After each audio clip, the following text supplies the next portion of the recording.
So in today's video, we're going to take a deep dive on some wonderful chords that are super useful and can give you some nice jazz harmony in your guitar playing without, having to do some of the crazy reaches that a lot of chords will, maybe push you to do if you're going down the jazz wormhole. But so we're going to talk about shell voicings today. And shell voicings are super useful for two reasons. There's going to be kind of two parts to this video, where first off, I'm going to show you some super useful shell voicings that I use a lot in my playing and have used a lot in my playing, and then I'm going to show you how you could dress up these shell voicings a little bit further. So first of all, what is a shell voicing? A shell voicing is a chord, typically tends to be 3 notes, and those are going to be the root, the third, and the 7th.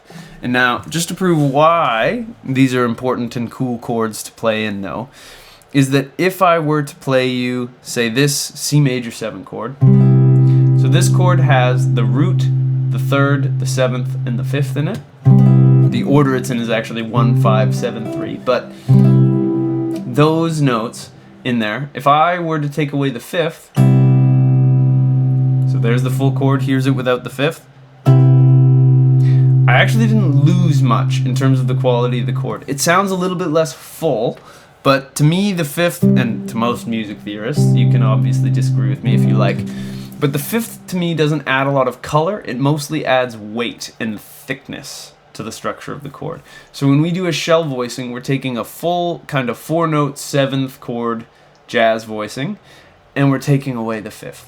So we just have the root, the 3rd, and the 7th, and I'm going to show you some really popular shapes that kind of get all of that info without having the 5th in it. So you can have the full picture of the chord that you're playing, but you don't have the 5th adding extra density. So they actually can be sometimes people think more notes is more good, and I know that was terrible English, but this video, if you take anything away from it, it should be that more notes does not always equal more good. But so let's dive in.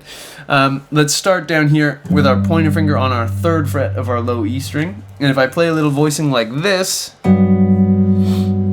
so I have E string, skip a string to the D string. Now I'm on the 4th fret and the 4th fret. This would be a major 7 shell voicing. So this is G major 7. Now if I drop this 7th and 3rd, so the D string is my 7th, the G string is my 3rd. If I drop those each down a fret, now I have a shell voicing for G minor 7. So this can work, I should have said at the beginning, sorry. This major chord will work anywhere you see a chord symbol for G major. You can play this chord instead and your friends can go, oh my god, do you know jazz chords? And you'll be the coolest guy at the jam. Then, if you drop those, this is a G minor 7. This will work any time that you see a G minor chord.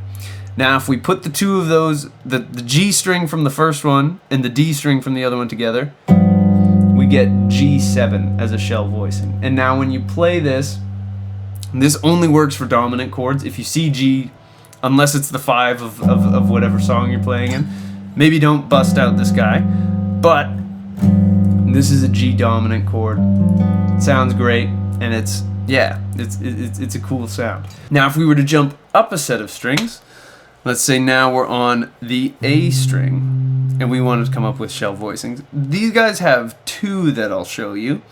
The first looks like this. So if we were thinking C, if we want to make this a major 7, I'm going to put my pointer finger on the 2nd fret of the D string, and I'm going to put my ring finger on the 4th fret of the G string, and then I get this. This is a beautiful C major 7 shell voicing. If I drop my ring finger to the 3rd fret, this is now a C dominant 7. So I took the 3rd and the 7th kind of flip places on these sets of strings. So my 3rd is on the D string, my 7th is on the G string. So if I drop my major 7, I now get a dominant 7. And then if I drop my 3rd too, congratulations, you have a minor 7 shell voicing there. So that's a beautiful one.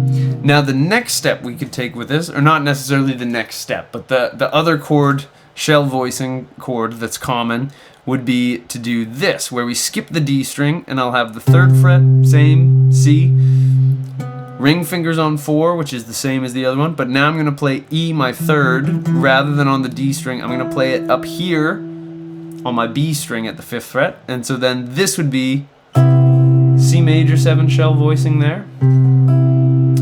If I drop my 7th, so 4th fret of the G string goes to 3rd fret, I get C dominant 7. And then if I drop the B string, I get C minor 7.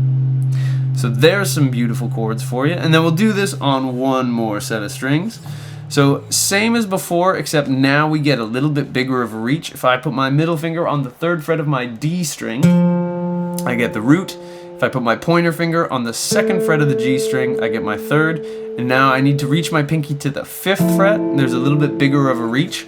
But this shape of 3, 2, 5 gives me F major 7. If I drop that 7, now it's F dominant 7.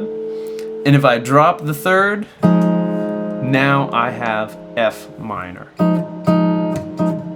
So these are the same shapes as these, but I have to reach 1 fret higher on the B string.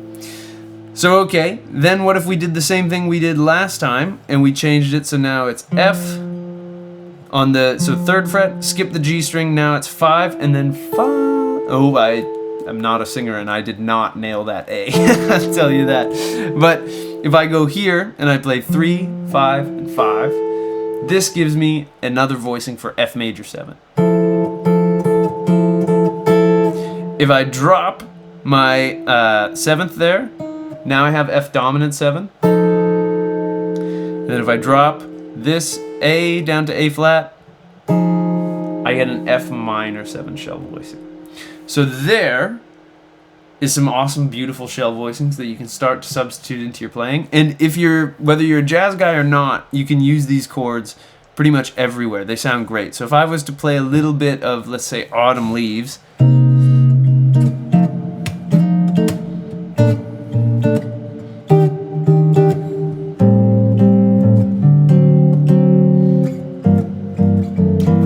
sounds perfectly fine. You can do them on any string set, any of those will work.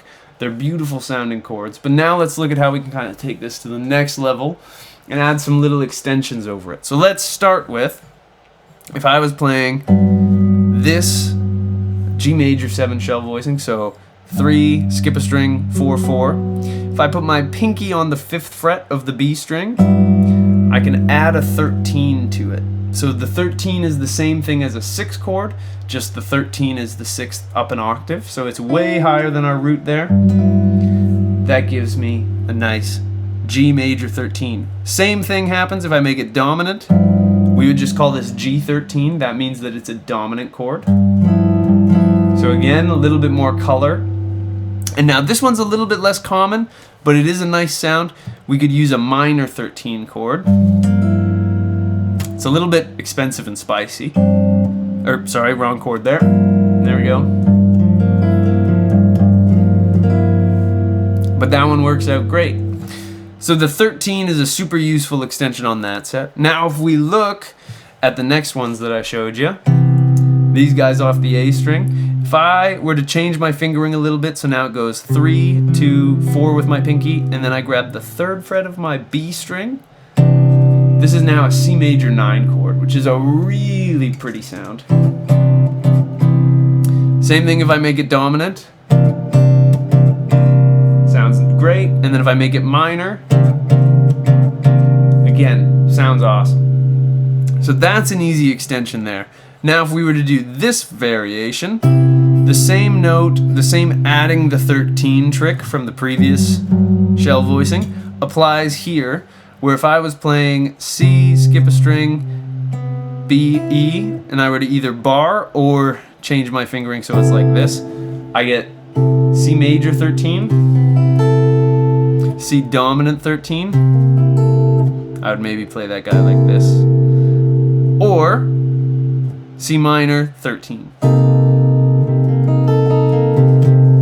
Now the same rules apply for this next one, where if I took this F major 7, now I want to put it on the 3rd fret of my E string, so I'm adding the 9 here, and I would get this sound.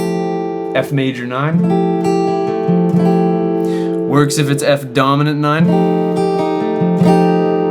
And it also works if it were F minor 9.